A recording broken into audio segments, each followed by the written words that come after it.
Anlaşılmayan reseptlərə son. Həkimlər üçün yeni qərar veriləcək ki, xətlərini dəyişsinlər. Hamının başa düşəcəyi şəkildə yazsınlar reseptləri. Bundan əlavə, təzyiq dərmanını səhər içmək daha faydalıdır, yoxsa axşam? Alimlər bu sualın da cavabını veriblər. Eyni zamanda qadınlar niyə kişilərdən daha çox yaşayır sualının cavabını da bugünkü xəbərlərdə biləcəksiniz.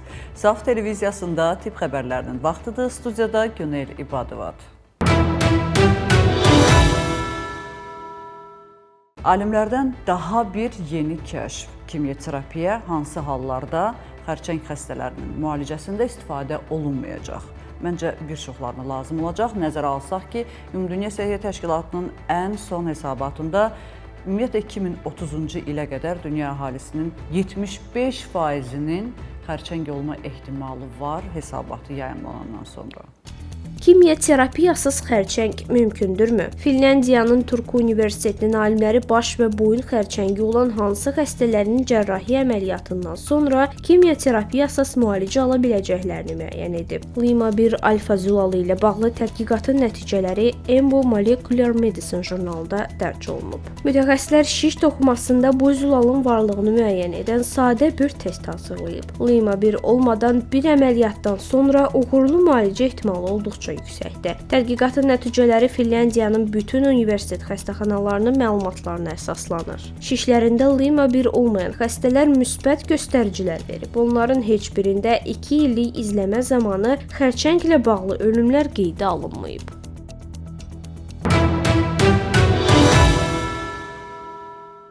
Hipertoniya, yəni yüksək təzyiq xəstəliyi olan insanlar ömürləri boyu dərman içmək məcburiyyətindədirlər. Amma bu dərmanı səhər yeməyindən sonra axşam yatmamışdan əvvəl yemək lazımdır. Bunu dəqiq bilmək üçün alimlərin bu araşdırmasını izləməlisiniz. Çünki tam dəqiqliklə alimlər cavab verir. Təzyiq dərmanı nə vaxt içiləndə daha effektiv olur?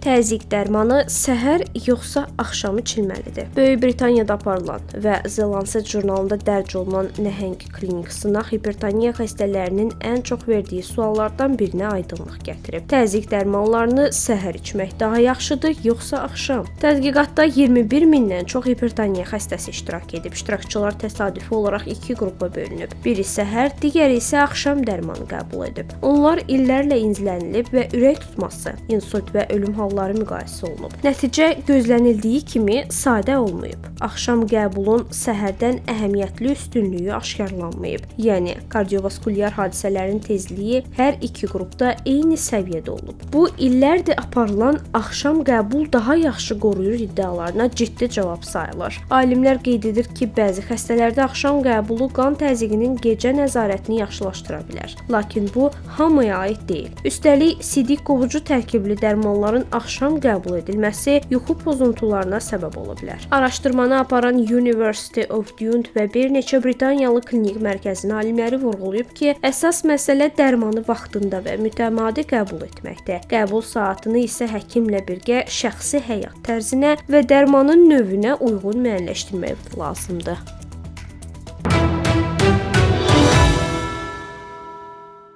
Həkimlərin qarışıq xətlərini reseptlərdə yəqin ki, çoxunuz görmüsünüz və əksəriyyətimiz bunları oxuya bilmirik. Sadəcə əczaçılar bunu bacarır. Lakin bütün əczaçılar həkimlərin istənilən növ xəttini anlaya bilirmi? Təbii ki, anlamırlar, həkimə zəng vurmalı olurlar, hətta bəzən yanlış dərmanı verib insanların həyatına da son verirlər. Bu hadisələrdən biri Hindistanda baş verib, nəticədə məhkəmə belə bir qərar verib ki, artıq həkimlər reseptləri normal, hamının anlaya biləcəyi formada yazsınlar.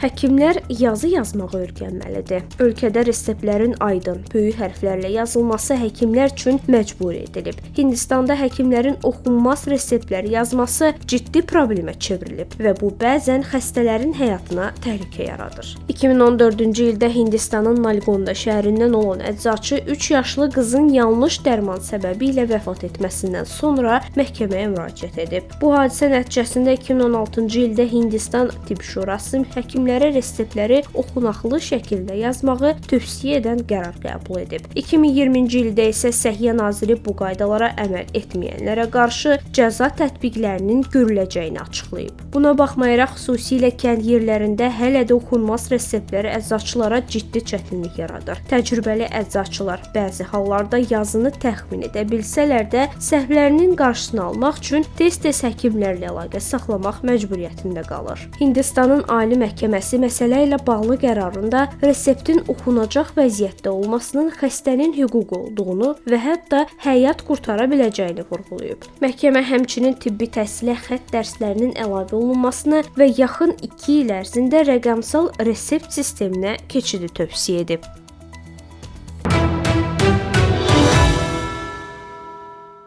Hər hansı bir kosmetik məhsulu alarkən onun üzərində yazılanları diqqətlə oxuyuruq. Artıq bu vərdiş hər birimizdə formalaşıb.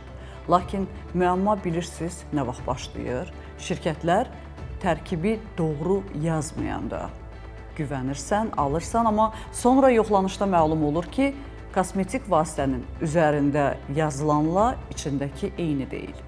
Bax, bu məsələyə görə Avstraliyada günlərdir ki, günəş kremi SPF 50 əvəzinə SPF 4% olub və bunun skandalın, müzakirələrin nəticələri nə ilə sonlanıb bilmək üçün birlikdə izləyək.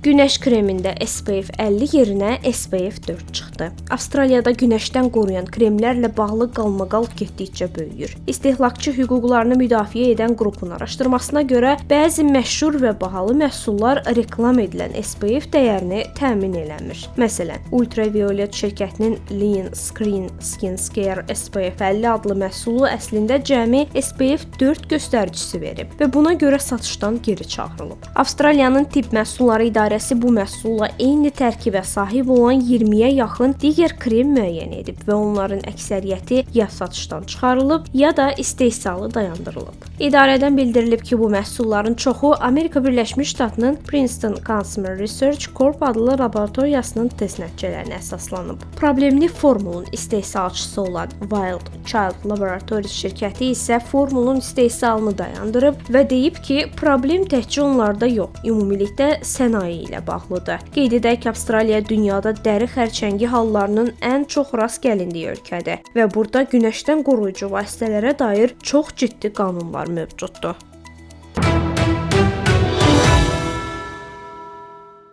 Təsadüfi kəşflər deyə bir anlayış var. Diabetdən müalicə alan insan bu dərmanlarla necəsə sklerozunu müalicə edib. Necəsini bilmək üçün də təbii ki, bizi izləməlisiniz.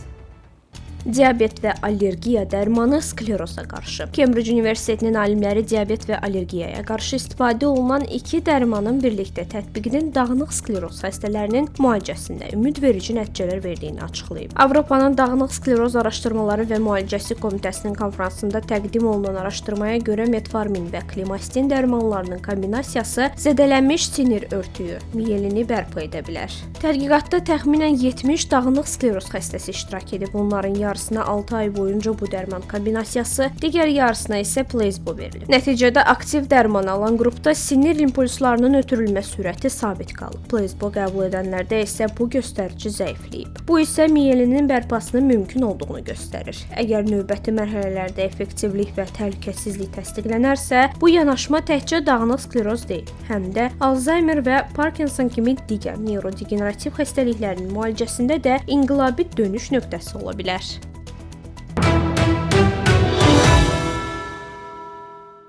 Qadınlar kişilərdən daha çox yaşayır. Sadəcə insanlarda yox, hətta bəzi də deməzdim, əksər heyvanlarda da həmçinin. Alimlər isə narahat olub, bilirsiniz ki, alimlərin əksəriyyəti kişilərdir və oturub düşünüblər ki, niyə axı, niyə qadınlar bizdən çox yaşayır? Axtarıb, cavabı da tapıblar. Səbəbini siz də bilmək istəyirsinizsə, o zaman Kəmalə Osmanovanın sujetini sona qədər izləyin.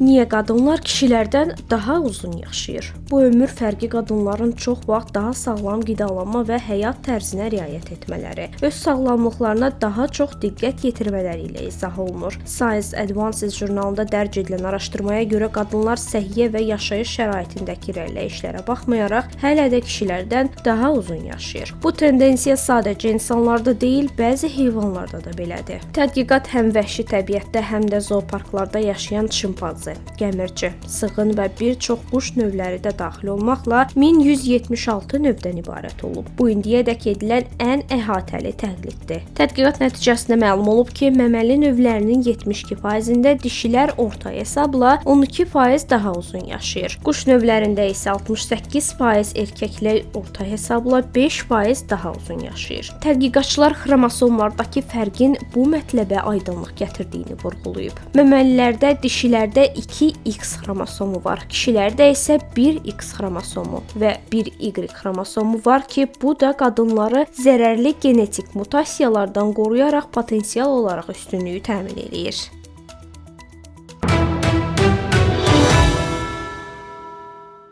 Bugün olan səhiyyə xəbərlərimiz bu qədər. Dünyada və ölkədə baş verən ən vacib tibb xəbərlərini bizdən izləyin. Unutmayın, bilmək hər zaman bir addım öndə olmaq deməkdir. Özünüzü və doğmalarınızı qoruyun. Sağ olun, salamat qalın.